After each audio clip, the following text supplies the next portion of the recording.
जब ये माधवी गोपी थी तब ये ठाकुर जी के एक सखा से इनका ब्याह हुआ था, मीराबाई का, पूर्व जन्म में।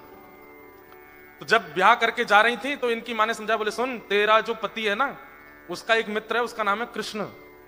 बोले अच्छा, वो जिसको देखता है उसको अपना बना लेता है, तेरा पातिव्रत धर्म कहीं नष्ट नहीं हो जाए, उसको मुख मत दिखाना अपना। मीराबाई बोली मान गई आपकी। माधवी ने मान ली बात।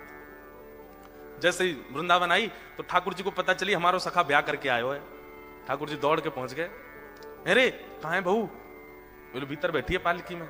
ठाकुर जी पालकी के भीतर घुस गए, छोटे से लाल जी है नेक्से से, भाभी जी ने मुख दिखाई दो। घूंघट करके बैठी माधवी बोली तुम्हारा नाम क्या है? बोले मैं कन्हैया, मैं कुंवर कान। अरे तुमको तो बिल्कुल नहीं दिखाऊंगी, मेरी मैया ने मना किया है, तो को मुख ना दिखानो।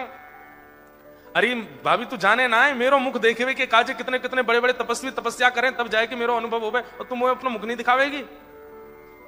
माधवी बोली मैं पूरा जीवन घूंघट में निकाल दूंगी, मृत्यु पर्यंत घूंघट में रहूंगी, तो मुख नहीं दिखाऊंगी। तो ठाकुर जी पर बहुत देर तक मनाते रहे, जाते जाते बोल गए देख लियो भाभी तड़पेगी मोह देखवे के काजे।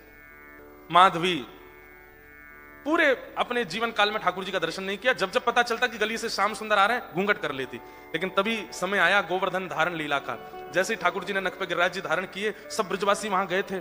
तो जैसे ही पता चला अरे लाला ने पहाड़ उठा लियो, लाला ने पहाड़ उठा लियो, ये बात जैसी माधवी ने सुनी, बोले कि वो छोटे से कन्हैया ने पहाड़ उठाया? बोले हाँ। तो उसके मन में इच्छा हुई मैं देखूं तो सही कैसे उठाया। जैसे ही ब्रजवासियों को हटा करके वहां पहुंची जहां ठाकुर जी खड़े थे, जैसे ही उधर पहुंची तो ठाकुर जी के सामने आते ही नेत्र धुंधले हो गए, ठाकुर जी दिखे नहीं। अविरल अश्रुधार गिरने लगी, बार बार आंखें पहुंच के देखती है लेकिन ठाकुर जी नहीं दिखते उसको। तब अंत में चरणों में प्रणाम करती है, बोले जय जय मुझे अपराध है क्यों, मैंने अपनी मैया की गलत शिक्षा ले ली। अरे जाकू मुख दिखाना चाहिए, वासे छुपा लियो, कृपा करके दर्शन दो। ठाकुर जी बोले नहीं नहीं, अब तो तुमको प्रतीक्षा करनी पड़ेगी। अगर माधवी भी श्री जी के पास गई होती ना तो ठाकुर जी तभी मिल जाते, वो सीधी ठाकुर जी के पास गई। इसलिए हमारे ब्रज भाव में कहते हैं कि पहले वृंदावन जाती पहले बरसाने जाओ, श्री जी को प्रणाम करो तब वृंदावन आओ। लाला बड़ो टेढ़ो है, बहुत टेढ़ो है लाला।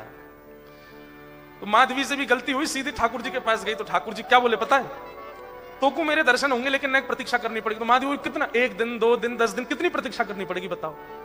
ठाकुर जी बोले 1 युग। कितना? अभी चल रहा है द्वापर और हम दर्शन देंगे तुमको कलयुग में। माधवी तो रोने लगी, बोले तुम चिंता मत करो, उसके पीछे भी एक कारण है कि तुम्हारा कलयुग में प्रादुर्भाव लोगों के चित्त में प्रेम भक्ति को प्रकट करने के लिए होगा। तुम मेरी परम भक्ता मीरा के रूप में प्रकट होगी और तुम्हारे जीवन में एक गुरु आएंगे, वो मेरा स्वरूप प्रदान करेंगे, तब तुमको मेरा अनुभव होगा।